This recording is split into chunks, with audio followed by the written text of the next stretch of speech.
Assalamualaikum warahmatullahi wabarakatuh. Selamat siang semuanya. Perkenalkan, nama saya Hidayatul Fitri dengan NIM 24065008 dengan prodi Pendidikan Teknik Elektronika dengan matkul Teknik Radio. Baik, di sini saya akan menjelaskan tentang modulasi analog dan digital. Baik, saya akan menjelaskan pengertian modulasi digital. Modulasi digital adalah suatu proses di mana parameter gelombang divariasikan secara proporsional terhadap gelombang lain. Parameter yang diubah tergantung pada besaran modulasi yang telah diberikan.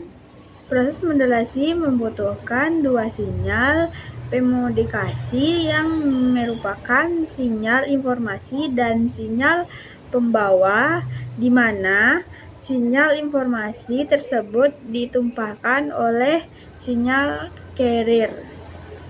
Sedangkan modulasi digital adalah modulasi digital yang mengkodekan sinyal analog ke dalam sinyal digital.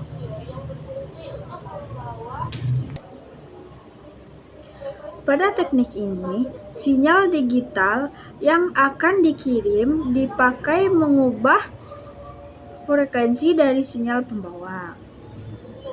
Dalam komunikasi digital, sinyal informasi dinyatakan dalam bentuk digital berupa biner, yaitu 1 dan 0.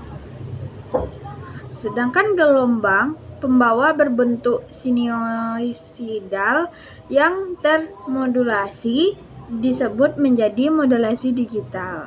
Baik, lanjut, kita akan membahas HSK (amplitude shift keying).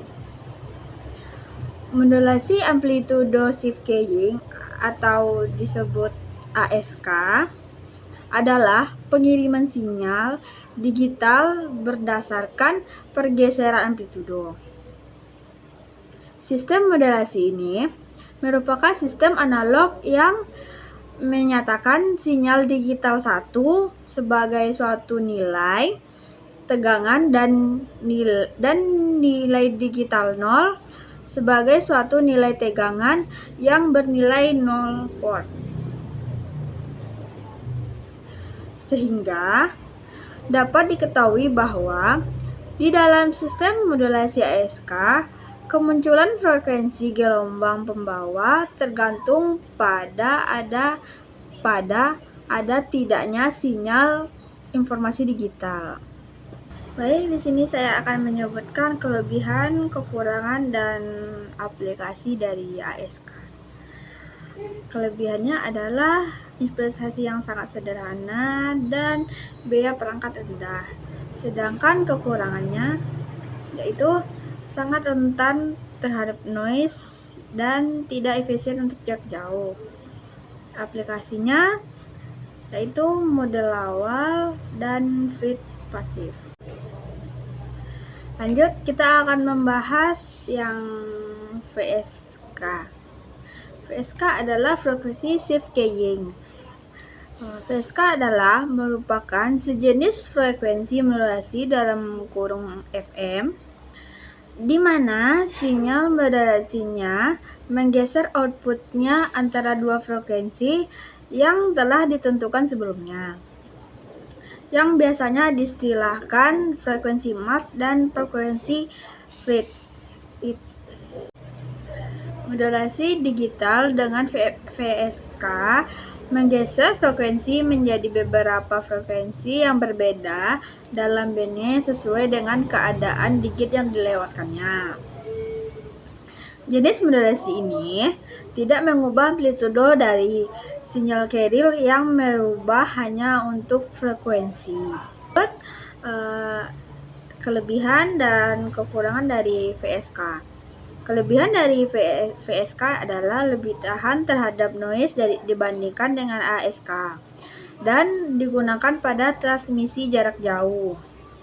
Kekurangannya yaitu lebih kompleks daripada ASK dan membutuhkan bandwidth yang lebih besar. Lanjut, perangkat keras pendukung moderator frekuensi shift keying atau VSK.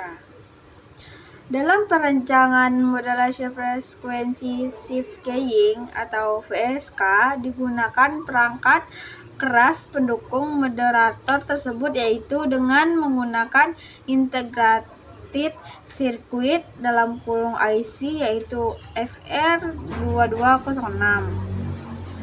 Gambaran umum dari IC XR2206 adalah sebagai berikut. Merupakan generation fungsi monolitik circuit terpadu mampu menghasilkan bentuk gelombang pulsa yang stabil memiliki tingkat akurasi yang tinggi. Keluaran gelombang pulsa baik amplitudo ataupun frekuensinya dapat diatur tegangan internal. Frekuensi eksparator internal dapat dipilih di antara rentang dari 0,1 Hz sampai dengan 1 MHz. Dan di samping video ini ada gambar fisik dari IC XR2206. Baik, di sini saya akan lanjut, yaitu PSK space shift keying. Modulasi digital VSK ini adalah merupakan modulasi yang menyatakan pengiriman sinyal digital berdasarkan pergeseran fasa. Biner 0 yang diwakilkan dengan pengiriman suatu sinyal dengan fasa yang sama terhadap sinyal yang dikirimkan sebelumnya dari biner 1 diwakilkan dengan mengirimkan suatu sinyal dengan fasa yang berlawanan dengan sinyal yang telah dikirimkan sebelumnya. Lanjut, kelebihan, kekurangan, dan aplikasi pendukung VSK. Kelebihannya adalah lebih efisien dan tahan noise, cocok untuk kecepatan data tinggi. Kekurangannya adalah rangkaian demulator lebih rumit, sinkronisasi fase harus tepat. Aplikasinya yaitu Wi-Fi, satelit komunikasi, dan GSM. Baik, saya akan menyimpulkan hasil materi yang telah saya sampaikan tadi, yaitu pada dasarnya modulasi secara garis besar terbagi atas modulasi analog dan modulasi digital. Pada dasarnya, antara modulasi analog dan digital terletak pada bentuk sinyal informasinya. Pada modulasi analog, sinyal informasinya yang berbentuk analog dan sinyal carrier-nya berbentuk analog. Sedangkan modulasi digital, sinyal informasinya berbentuk digital dan sinyal carrier-nya berbentuk analog. Orientasi pada percobaan ini adalah modulasi analog, di mana modulasi analog terbagi lagi atas modulasi linear dan modulasi non-linear. Amplitude modulation, frequency modulation, dan space modulation adalah jenis modulasi yang termasuk dalam kategori modulasi analog. Lebih rincinya, amplitude modulation termasuk dalam kategori modulasi analog. Lebih rincinya, amplitude modulation termasuk dalam modulasi analog linear. Sedangkan frekuensi modulation dan space modulation termasuk dalam modulasi analog non-linear. Baik, hanya itu yang bisa saya jelaskan. Kalau misalnya ada salah kata, salah penyebutan, atau salah dari PPT yang saya buat, saya mohon maaf. Terima kasih. Assalamualaikum warahmatullahi wabarakatuh.